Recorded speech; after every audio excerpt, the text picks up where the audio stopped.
ജോലി ലഭിക്കുക എന്നുള്ളത് വലിയൊരു കാര്യം തന്നെയാണ്. എഡ്യൂക്കേഷൻ നേടുന്നത് പോലെ തന്നെ നിങ്ങളുടെ കരിയറിന് യോജിക്കുന്ന, നിങ്ങളുടെ ലോങ് ടേം വിഷന് ആവശ്യമായ ജോലി ലഭിക്കാൻ തീർച്ചയായിട്ടും റെസ്യൂമുകൾക്ക് വലിയൊരു റോള് തന്നെയാണുള്ളത്. നിങ്ങളുടെ ആബ്സൻസിൽ നിങ്ങളുടെ കാര്യക്ഷമതയെക്കുറിച്ചും നിങ്ങളുടെ എഡ്യൂക്കേഷണൽ ബാക്ക്ഗ്രൗണ്ട്സിനെ കുറിച്ചും നിങ്ങളുടെ പ്രൊഫഷണൽ എക്സ്പീരിയൻസിനെ കുറിച്ചും എക്സ്പേർട്ടീസിനെ കുറിച്ചും നിങ്ങൾക്ക് വേണ്ടി വിളിച്ചറിയിക്കുന്ന ഒരു മീഡിയമാണ് ശരിക്കും റെസ്യൂമേ എന്നുള്ളത്.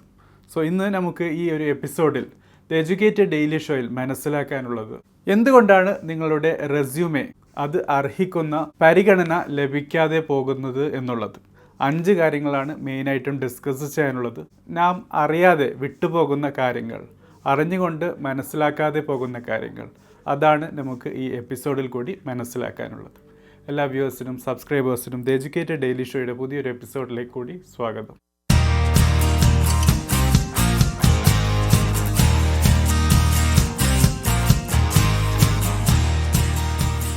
സോ ഫ്രണ്ട്സ്, നമുക്ക് അറിയാവുന്ന ഒരു കാര്യമാണ് റെസ്യൂമേകൾ നമ്മുടെ ആബ്സൻസിൽ നമുക്ക് വേണ്ടി ഒരു എംപ്ലോയറിൻ്റെ മുമ്പിൽ, നമ്മുടെ പൊട്ടൻഷ്യൽ ജോബ് പ്ലേസിൽ നമുക്ക് വേണ്ടി നമ്മുടെ കാര്യങ്ങളെ വിളിച്ചറിയിക്കാൻ ഉപയോഗിക്കുന്ന ഒരു മാധ്യമം തന്നെയാണ്. പല കാര്യങ്ങളും ഈ റെസ്യൂമേയിൽ അടങ്ങാറുണ്ട്. പക്ഷേ റെസ്യൂമേയിലെ ചില കാര്യങ്ങൾ അത് നാം അത്രയും മനസ്സിലാക്കാത്തത് കൊണ്ടായിരിക്കാം റെസ്യൂമേയിൽ കടന്നുകൂടുന്നത്. പക്ഷേ ഈ കാര്യങ്ങൾ റെസ്യൂമേയിൽ ഉള്ളത് കൊണ്ട് തന്നെ നമുക്ക് ആ ഒരു ജോലി ലഭിക്കാൻ സാധ്യത ഇല്ലാതെയായി പോകുന്നു. സോ ഇന്ന് ഈ എപ്പിസോഡിൽ കൂടി നമുക്ക് മനസ്സിലാക്കാനുള്ളതും 5 ബേസിക് കാര്യങ്ങളാണ് ഏകദേശം എല്ലാ റെസ്യൂമുകളിലുള്ളതും. പക്ഷേ പല റെസ്യൂമുകളെയും അത് അർഹിക്കുന്ന ജോബിലേക്ക് എത്തിക്കാതെ പോകുന്നതും എന്തൊക്കെ എന്ന് മനസ്സിലാക്കുകയാണ്. സോ ഫ്രണ്ട്സ്, നമുക്ക് ഈ 5 കാര്യങ്ങളെക്കുറിച്ച് മനസ്സിലാക്കുന്നതിൽ ആദ്യത്തേത് കരിയർ ഒബ്ജക്റ്റീവാണ്. സോ എല്ലാ റെസ്യൂമേയിലും ആദ്യം വരുന്ന ഒരു കാര്യം എന്നുള്ളത് ഒബ്ജക്റ്റീവ് മെൻഷൻ ചെയ്യുക എന്നുള്ളത്. പല റെസ്യൂമുകളുടെയും ആദ്യത്തെ തലക്കെട്ട് തന്നെ ഒബ്ജക്റ്റീവാണ്. പല കൂട്ടുകാർക്കും ഈ ഒബ്ജക്റ്റീവ് എന്തിനാണ് റെസ്യൂമേയിൽ വരുന്നത് എന്ന് പോലും അറിയില്ല. അതുകൊണ്ട് തന്നെ പല സ്ഥലങ്ങളിൽ നിന്നും കോപ്പി പേസ്റ്റ് ചെയ്ത വാചകങ്ങളാണ് ഒബ്ജക്റ്റീവിൽ വരുന്നത് തന്നെ.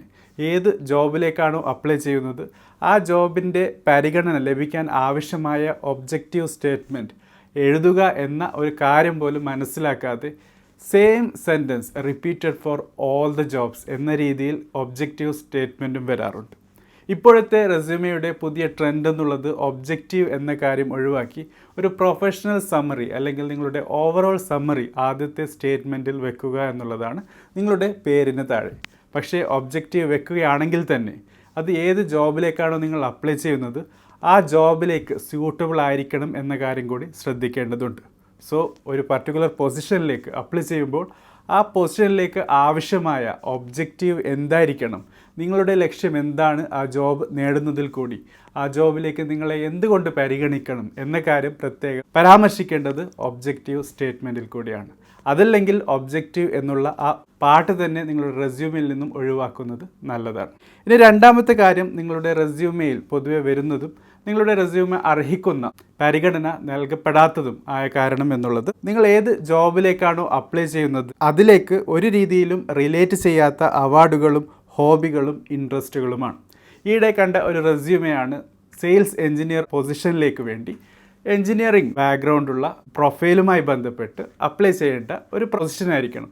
പക്ഷേ അതിൽ കണ്ട ഹോബികൾ watching movies, watching net series എന്നൊക്കെയുള്ള കാര്യങ്ങളും അതോടൊപ്പം പ്ലേയിങ് കബഡി അങ്ങനെയുള്ള കാര്യങ്ങളൊക്കെയാണ് അതിൽ മെൻഷൻ ചെയ്തിട്ടുള്ളത്. തീർച്ചയായിട്ടും ആ ഓർഗനൈസേഷനിൽ ഒരു കബഡി ടീമുണ്ട്, അല്ലെങ്കിൽ ഓർഗനൈസേഷനിൽ TV-യുമായി ബന്ധപ്പെട്ടോ അല്ലെങ്കിൽ TV സീരീസുമായി ബന്ധപ്പെട്ടോ താല്പര്യമുള്ള ഒരാളുടെ കയ്യിലാണ് ഈ കാര്യം എത്തുന്നതെങ്കിൽ ഏതെങ്കിലും രീതിയിൽ ഒരു പരിഗണന ലഭിച്ചെന്ന് വരാം. പക്ഷേ സെയിൽസ് എഞ്ചിനീയർ എന്ന ജോബിലേക്ക് ഒരു രീതിയിലും സ്യൂട്ടബിൾ ആകാത്ത കാര്യങ്ങൾ അത് അവാർഡ് എന്ന രീതിയിലോ ഹോബീസ് എന്ന രീതിയിലോ ഇൻട്രസ്റ്റ് എന്ന രീതിയിലോ നിങ്ങളുടെ റെസ്യൂമേയിൽ കയറി ചെല്ലരുത് എന്ന കാര്യം പ്രത്യേകം ശ്രദ്ധിക്കുക. അതോടൊപ്പം ഈ ഹോബികൾ, അവാർഡുകൾ, റെക്കഗ്നിഷനുകൾ, ഇൻട്രസ്റ്റുകൾ എന്നൊക്കെയുള്ള സ്പേസസ് നിങ്ങൾ റെസ്യൂമേയിൽ ഉപയോഗിക്കേണ്ടത് തന്നെ ആ ജോബുമായി ബന്ധപ്പെട്ട് എത്രത്തോളം പരിഗണന ലഭിക്കണം എന്ന കാര്യം ഉയർത്തിപ്പിടിക്കാനായിരിക്കണം. അല്ലാതെ അത് എങ്ങനെ ഉപയോഗിക്കണം, എന്ത് കാര്യമാണ് അവിടെ എഴുതി ചേർക്കേണ്ടത് എന്ന കാര്യം നിങ്ങൾക്കറിയില്ലെങ്കിൽ ദയവായി ആ പാർട്ട് തന്നെ നിങ്ങളുടെ റെസ്യൂമിൽ നിന്ന് ഒഴിവാക്കി കളയുന്നതാണ് നല്ലത്. അതല്ലാതെ ആ പാർട്ടിൽ നിങ്ങൾ പരാമർശിക്കുന്ന കാര്യങ്ങൾ നിങ്ങളുടെ റെസ്യൂമെ റിജക്റ്റ് ചെയ്യാൻ ഒരു രീതിയിലും കാരണമാകരുത്. മൂന്നാമത്തെ കാര്യം എന്നുള്ളത് ടു മച്ച് ഫോർമാറ്റിംഗ് ആണ്. പലപ്പോഴും പല റെസ്യൂമുകളും കാണുമ്പോൾ മാരേജ് ഇൻവിറ്റേഷൻ അല്ലെങ്കിൽ റിസപ്ഷൻ ആവശ്യമായ കാര്യങ്ങൾ എഴുതി ചേർത്തതുപോലെയാണ്. വളരെ കളർഫുള്ളാണ്. റെയിൻബോ പോലെ ഏകദേശം എല്ലാ കളറും ഉപയോഗിച്ചും പല രീതിയിലുള്ള ഐക്കൺസും ഇമേജസും ഒക്കെ വെച്ചിട്ടാണ് പല റെസ്യൂമുകളും ഇന്ന് നമുക്ക് കാണാൻ പറ്റുന്നത്.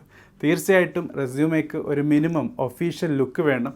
നിങ്ങൾ ഏത് രീതിയിലുള്ള ജോബിലേക്കാണോ അപ്ലൈ ചെയ്യുന്നത് അതിന് മാച്ച് ചെയ്യുന്നതായിരിക്കണം. ഒരു ഇൻറ്റീരിയർ ഡിസൈനിങ് പൊസിഷനിലേക്ക് അപ്ലൈ ചെയ്യുന്ന ഒരാളുടെ റെസ്യൂമ പോലെ ആയിരിക്കരുത് ഒരു സൈറ്റ് എഞ്ചിനീയറുടെ റെസ്യൂമെ. അതുപോലെ തന്നെ ഒരു ഫാഷൻ ഡിസൈനറുടെ റെസ്യൂമെ പോലെ ആയിരിക്കരുത് ഒരു അഗ്രികൾച്ചർ ഓഫീസറുമായി ബന്ധപ്പെട്ട് പൊസിഷനിലേക്ക് അപ്ലൈ ചെയ്യുന്ന റെസ്യൂമെ. സോ ഓരോ കാര്യത്തിനും അതിന് മാച്ച് ചെയ്യുന്ന, അതിന് ഉതകുന്ന ഫോർമാറ്റ് ഉപയോഗിക്കുക എന്നുള്ളതാണ്. അതോടൊപ്പം ഓവർ ഫോർമാറ്റിംഗ്, ആവശ്യത്തിലധികം കളർ ഉപയോഗിക്കുക, ഡിസൈനുകൾ ഉപയോഗിക്കുക എന്നൊക്കെയുള്ള കാര്യങ്ങൾ പരമാവധി ഒഴിവാക്കുക. ഈവൻ ഫോണ്ടുകൾ മെൻഷൻ ചെയ്യുമ്പോൾ പോലും അത് ഏത് രീതിയിലുള്ള ഫോണ്ടാണോ ഒഫീഷ്യലായി നിങ്ങളുടെ കാര്യങ്ങൾ വിളിച്ചറിയിക്കുന്നത് ആ ഒഫീഷ്യൽ ഫോണ്ട്സ് അടയാളപ്പെടുത്തുക, അത് ഉപയോഗിക്കുക എന്ന കാര്യം പ്രത്യേകം ശ്രദ്ധിക്കേണ്ടതാണ്. ഏരിയൽ, ടൈംസ് ന്യൂ റോമൻ പോലുള്ള കൺവെൻഷനലായ റെസ്യൂമെ ഫോർമാറ്റുകളാണ് പലപ്പോഴും ജോബ് മാർക്കറ്റിൽ കാണാൻ പറ്റുന്നത്. പക്ഷേ അതിൽ നിന്നും മാറി കോമിക് സാൻസ് അങ്ങനെയുള്ള വളരെ അൺഓർത്തഡോക്സ് ആയിട്ടുള്ള റെസ്യൂമെ ഫോണ്ടുകൾ ഉപയോഗിക്കുകയാണെങ്കിൽ തീർച്ചയായിട്ടും നിങ്ങൾ ആഗ്രഹിക്കുന്ന ഒരു എഫക്റ്റ് ആയിരിക്കില്ല ആ റെസ്യൂമെ നിങ്ങളുടെ എംപ്ലോയറുടെ മുമ്പിൽ ചെന്നെത്തുമ്പോൾ ഉണ്ടാകും. നാലാമത്തെ കാര്യം എന്നുള്ളത് ടാസ്ക് ലിസ്റ്റുകളാണ്. അതായത് വർക്ക് എക്സ്പീരിയൻസ് ഉള്ള ആൾക്കാരുടെ റെസ്യൂമെയിലാണ് കണ്ടുവരുന്നത്. നിങ്ങളുടെ വർക്ക് എക്സ്പീരിയൻസ് മെൻഷൻ ചെയ്യുന്ന സമയത്ത് കമ്പനിയുടെ പേരും ജോബ് റോൾ എന്തായിരുന്നു എന്നതിന് താഴെ നിങ്ങൾ ഏതൊക്കെ രീതിയിലുള്ള കാര്യങ്ങൾ ചെയ്തു എന്നുള്ളത് ഓരോ ടാസ്ക്കായി എഴുതി വെക്കുന്നു എന്ന കാര്യമാണ് നമുക്ക് കാണാൻ പറ്റുന്നത്. അതായത് ഒരു സൈറ്റ് എഞ്ചിനീയറുടെ ജോബാണെങ്കിൽ ഒരു സൈറ്റ് എഞ്ചിനീയർ എന്തൊക്കെ കാര്യങ്ങൾ ചെയ്യുന്നു എന്ന കാര്യം അവിടെ എഴുതി ചേർത്ത് ബുള്ളറ്റ് പോയിൻ്റായി ക്രമീകരിച്ചിരിക്കുന്നു, ഓർഗനൈസ് ചെയ്തിരിക്കുന്നു. ഒരു ആർക്കിടെക്റ്റ് ആണെങ്കിൽ അദ്ദേഹത്തിൻ്റെ ജോബ് ഡിസ്ക്രിപ്ഷൻ എന്താണ്, അദ്ദേഹത്തിൻ്റെ ടാസ്ക് ലിസ്റ്റുകൾ എന്താണ് എന്ന കാര്യം അവിടെ എഴുതി ചേർക്കുന്നതിന് പകരം എന്ത് ജോബാണോ ചെയ്തത് അതിൽ അവരുടെ അച്ചീവ്മെൻ്റ് എന്തായിരുന്നു through numbers. If you can mention the numbers much better. നിങ്ങളുടെ സക്സസ് റേറ്റ് എങ്ങനെയാണ്, നിങ്ങളെങ്ങനെ ഓർഗനൈസേഷനെ ഹെൽപ്പ് ചെയ്തു, നിങ്ങളുടെ റോളിൽ നിങ്ങൾ എത്ര നല്ല രീതിയിൽ എഫക്റ്റീവായി ജോലി ചെയ്തു എന്നൊക്കെയുള്ള കാര്യങ്ങളാണ് ശരിക്കും നിങ്ങളുടെ കമ്പനിയും നിങ്ങളുടെ പ്രൊഫൈലും എഴുതി ചേർത്തതിന് ശേഷം താഴെ വരേണ്ട കാര്യങ്ങൾ. അല്ലാതെ നിങ്ങളുടെ ടാസ്ക് ലിസ്റ്റുകൾ ഇൻ്റർനെറ്റിൽ നിന്നും കോപ്പി പേസ്റ്റ് ചെയ്ത് ഇവിടെ ഉപയോഗിക്കേണ്ട കാര്യമല്ല. സോ തീർച്ചയായിട്ടും ആ കാര്യം പ്രത്യേകം ശ്രദ്ധിക്കുക. നിങ്ങളുടെ കമ്പനിയുടെ പേര് രേഖപ്പെടുത്തണം. അതോടൊപ്പം നിങ്ങൾ ചെയ്യുന്ന ജോബ് ഡിസ്ക്രിപ്ഷൻ, ജോബ് പ്രൊഫൈലും വരണം. പക്ഷേ അതിന് താഴെ വരേണ്ടത് വെറും ടാസ്ക് ലിസ്റ്റ് അല്ല എന്ന കാര്യം കൂടി പ്രത്യേകം ശ്രദ്ധിക്കുക. ഇനി അഞ്ചാമത്തെയും അവസാനത്തേതുമായ കാര്യം ശ്രദ്ധിക്കേണ്ടത്, പ്രത്യേകിച്ച് നിങ്ങളുടെ റെസ്യൂമെ തള്ളിക്കളയാൻ, എംപ്ലോയറുടെ മുൻപിൽ ഇഗ്നോർ ചെയ്യപ്പെടാൻ അല്ലെങ്കിൽ റിജക്റ്റ് ചെയ്യപ്പെടാൻ സാധ്യത കൊടുക്കുന്ന കാര്യമെന്നുള്ളത് ടെക്നിക്കൽ സ്കിൽ എന്ന കാര്യത്തിന് താഴെ നിങ്ങൾ മെൻഷൻ ചെയ്യുന്ന ചില കാര്യങ്ങൾ. പല കൂട്ടുകാരുടെയും റെസ്യൂമെയിൽ ഇന്നും കാണുന്ന കാര്യമാണ്. ടെക്നിക്കൽ സ്കിൽ സെറ്റിൽ Windows, Microsoft Office, email, Gmail, Rediff mail അങ്ങനെ പല കാര്യങ്ങളും ബേസിക് ആയിട്ടുള്ള കാര്യങ്ങൾ മെൻഷൻ ചെയ്യുന്നു എന്നുള്ളത്. ഒരു 15-20 വർഷം മുൻപാണ് നിങ്ങൾ ഈ കാര്യം എഴുതി വെക്കുന്നതെങ്കിൽ ചിലപ്പോൾ എന്തെങ്കിലും സാധ്യത എംപ്ലോയർ അതിൽ കാണുമായിരുന്നു. മറിച്ച് ഇന്ന് നമുക്കറിയാം ഏകദേശം എല്ലാവർക്കും ഇമെയിൽ ഉപയോഗിക്കാൻ അറിയാം. വിൻഡോസും മൈക്രോസോഫ്റ്റ് ഓഫീസിലെ പല ടൂൾസുകളും ബേസിക്കാണ്.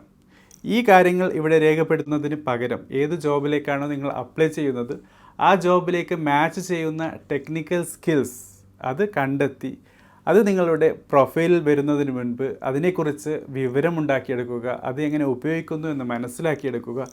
അതിനുശേഷം നിങ്ങൾ നിങ്ങളുടെ റെസ്യൂമെയിൽ രേഖപ്പെടുത്തുക എന്നുള്ളത്.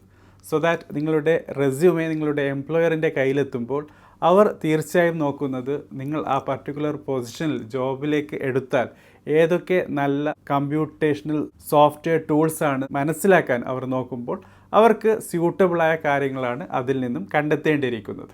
ആ കാര്യം പ്രത്യേകം ശ്രദ്ധിക്കുക. സോ ഫ്രണ്ട്സ്, ഇതാണ് ദ എഡ്യൂക്കേറ്റഡ് ഡെയിലി ഷോയിൽ നമുക്ക് മനസ്സിലാക്കാനുള്ളത്. നിങ്ങളുടെ റെസ്യൂമെയിൽ മനസ്സിലാക്കേണ്ട 5 കാര്യങ്ങൾ. പക്ഷേ ഈ 5 കാര്യങ്ങൾ എല്ലാവരുടെയും റെസ്യൂമെയിലുണ്ട്. ശരിയായ രീതിയിൽ ഇത് പ്രസൻറ്റ് ചെയ്തില്ലെങ്കിൽ നിങ്ങളുടെ റെസ്യൂമെ പരിഗണിക്കപ്പെടുന്നതിന് പകരം റിജക്റ്റ് ചെയ്യപ്പെടേണ്ട അവസ്ഥയിലേക്ക് എത്തിച്ചേരുന്നത് എന്തുകൊണ്ട് എന്ന കാര്യമാണ്. തീർച്ചയായിട്ടും നിങ്ങൾക്ക് മനസ്സിലാക്കേണ്ടത്, ഒരു റെസ്യൂമെ നിങ്ങൾ എഴുതുമ്പോൾ നിങ്ങളൊരു എംപ്ലോയി ആയി എഴുതുന്നതിന് പകരം നിങ്ങളൊരു എംപ്ലോയറായി നിങ്ങൾ ഒരു ജോബിലേക്ക് ഒരാളെ റിക്രൂട്ട് ചെയ്യുകയാണെങ്കിൽ ആ റെസ്യൂമെ എന്തെല്ലാം കാര്യങ്ങളാണ് ഉൾപ്പെടുത്തേണ്ടത്, അതിൽ എന്തെല്ലാം കാര്യങ്ങളാണ് അടങ്ങിയിരിക്കേണ്ടത് എന്ന കാര്യം നിങ്ങൾ മനസ്സിലാക്കിക്കൊണ്ടാകണം നിങ്ങളുടെ റെസ്യൂമെ നിങ്ങൾ എഴുതേണ്ടത്. ഓരോ ജോബ് പൊസിഷനും ഓരോ ജോബ് ഡെസിഗ്നേഷനും അത് അർഹിക്കുന്ന കാര്യങ്ങൾ അതിൽ രേഖപ്പെടുത്തുക. ആ കാര്യങ്ങൾ രേഖപ്പെടുത്തുന്നതിന് മുൻപായിട്ട് നിങ്ങൾക്ക് ആ കാര്യങ്ങൾ ഉണ്ടോ എന്ന് മനസ്സിലാക്കിയെടുക്കുക. ആ കാര്യങ്ങളില്ലെങ്കിൽ ആ കാര്യങ്ങൾ നേടാനുള്ള സാഹചര്യം ഉണ്ടാക്കിയെടുത്ത് നിങ്ങളുടെ എംപ്ലോയബിലിറ്റി പാരാമീറ്റേഴ്സ് കൂട്ടുക. അതിൽ കൂടി നിങ്ങളുടെ റെസ്യൂമെ തീർച്ചയായിട്ടും നിങ്ങളുടെ എംപ്ലോയറിനെ ഇംപ്രസ് ചെയ്യും. അതോടൊപ്പം ആ റെസ്യൂമെ ക്യാരി ചെയ്യുന്ന നിങ്ങൾക്കും വാല്യൂ ഉണ്ടാകും എന്ന കാര്യമാണ്. ആ റെസ്യൂമെ ഷോർട്ട് ലിസ്റ്റ് ചെയ്യുന്നതോടൊപ്പം അതിൽ കൂടി കിട്ടുന്ന ഇൻ്റർവ്യൂ ഓപ്പർച്യൂണിറ്റി ഒരു ജോബ് കോളായി മാറ്റാൻ തീർച്ചയായിട്ടും ആ രീതിയിലുള്ള ക്വാളിറ്റിയാണ് നിങ്ങളെ സഹായിക്കുന്നത്. തീർച്ചയായിട്ടും ചോദ്യങ്ങളുണ്ടെങ്കിൽ ചോദിക്കുക ദ എഡ്യൂക്കേറ്റഡ് ഡെയിലി ഷോയുടെ കമൻറ്റ് ബോക്സിൽ. Thank you for watching. Have A great day.